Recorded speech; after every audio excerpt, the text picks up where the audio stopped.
to drone strike a U.S. civilian non-combatant on U.S. soil.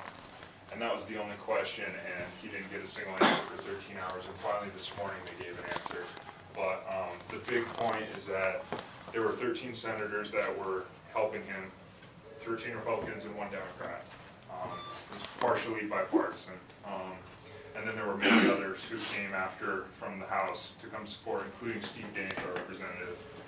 And as citizens of the Gallatin County, Montana, we would love if you would support something like that. And it's not even, supporting a Republican, it's just supporting the fact that the people want answers for if we're going to be bombed, or because there's no clear on who is going to be a possible domestic terrorist. Like, it's whoever they decide to be, because there's no trial.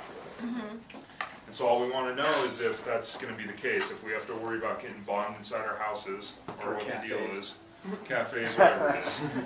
And it sounds pretty extreme, but it was posed in front of the Senate floor, and there were 14 senators who were supporting him and doing it. And we would have liked to see Tester and Baucus as well, but this obviously isn't Baucus' office. We just went there and he wasn't there, so. Okay. So what happens now? Do you fax that to the Washington office, or? Yeah, I'd probably send it to sort of, as in. Oh, I'm trying to collect my thoughts. That's fine. We came today to encourage Senator Tester to release an official statement supporting Rand Paul in his effort to shed light on the concerns over our constitutional rights of trial by jury. Does that sound good? Due process. Due process. Process. Fifth and Sixth Amendment. And banning the use of drones on non-combatant Americans on U.S. soil. Okay. It's just unbelievable. So as I was mentioning in the hallway, just to let the senator know that this is truly a bipartisan issue, and very much so at home. And those 2 bills do indicate that a bill banning the implementation of the National Defense Authorization Act sections that would allow the military to detain Americans without due process has passed the House unanimously 98-0 and is now in the Senate.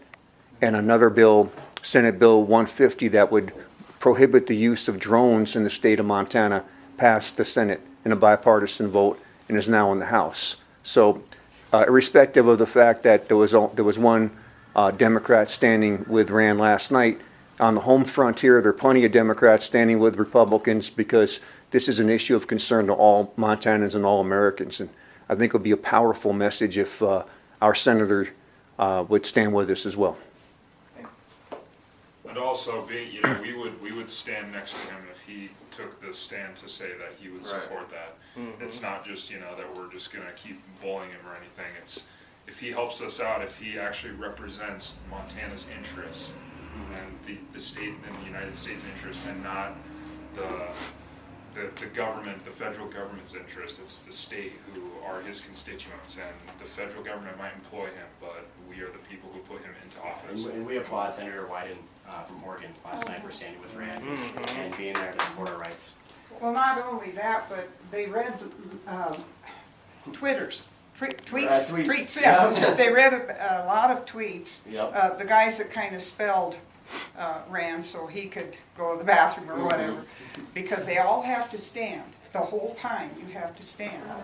Okay, but they read some from Democrats that supported Rand Paul. There wasn't just, there was 1 in person there, but there were others that wrote.